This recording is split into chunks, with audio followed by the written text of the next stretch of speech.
We know now that in the early years of the 20th century, this world was being watched closely by intelligences greater than man's, yet as mortal as his own. We know now that as human beings busied themselves about their various concerns, they were scrutinized and studied, perhaps almost as narrowly as a man with a microscope might scrutinize the transient creatures that swarm and multiply in a drop of water.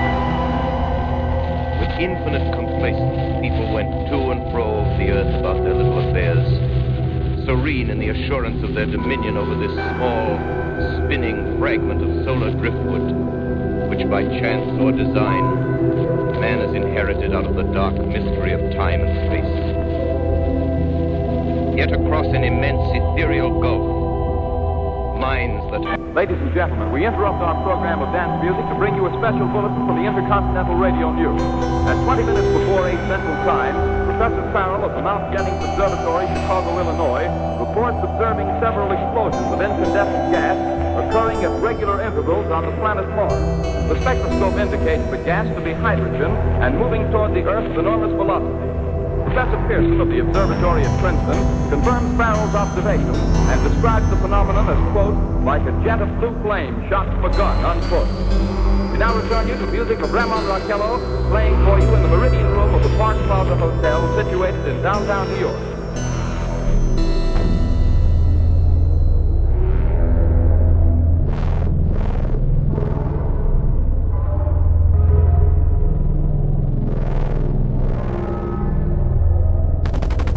We are bringing you an eyewitness account of what's happening on the Wilmuth Farm, Groversville, New Jersey. We now return you to Carl Phillips at Groversville. Ladies and gentlemen, am I on? Ladies and gentlemen, here I am, back to stone wall that joins this Wilmuth garden. From here, I get a sweep of the whole scene. I'll give you every detail as long as I can talk, as long as I can see. Wait a minute, something's happening. Some shape is rising out of the pit. And make out a small beam of light against a mirror. What's that? There's a jet of flame springing from the mirror and it leaps right at the advancing men. Strikes them head on. Lord, they're turning into flames. I feel caught by the woods of the barn. The gas tanks of the automobile spreading everywhere. Coming this way now, about 20 yards to my right. Ladies and gentlemen, due to circumstances beyond our control, we are unable to continue the broadcast from Grover's Mill. Evidently, there's some difficulty with our field transmission. However, we will return to that point at the earliest opportunity. We continue now with our piano intro.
Ladies and gentlemen, I have just been informed that we have finally established communication with an eyewitness of the tragedy.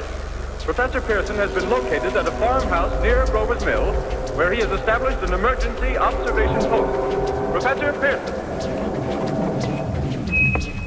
Of the breaches in the rocket cylinder at Grover's Mill, I can give you no authoritative information, either to their nature, their origin, or their purposes here on Earth. For want of a better term, I shall refer to the mysterious weapon as a heat ray. It's my guess that in some way they are able to generate an intense heat in a chamber of practically absolute non-conductivity. This intense heat they project in a parallel beam against any object they choose by means of a polished parabolic mirror of unknown composition, much as the mirror of a lighthouse projects the beam of light. Thank you, Professor Pearson.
First one is crossing the river. I can see it here, wading the Hudson like a man wading through a brook.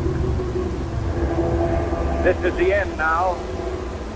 Smoke comes out, black smoke drifting over the city. People in the streets see it now. They're running toward the East River, thousands of them, dropping in like rats. Now the smoke spreading faster in Times Square. People are trying to run away from it, but it's no use. They're falling like flies. Now the smoke crossing 6th Avenue, 100 yards away. It's 50 feet.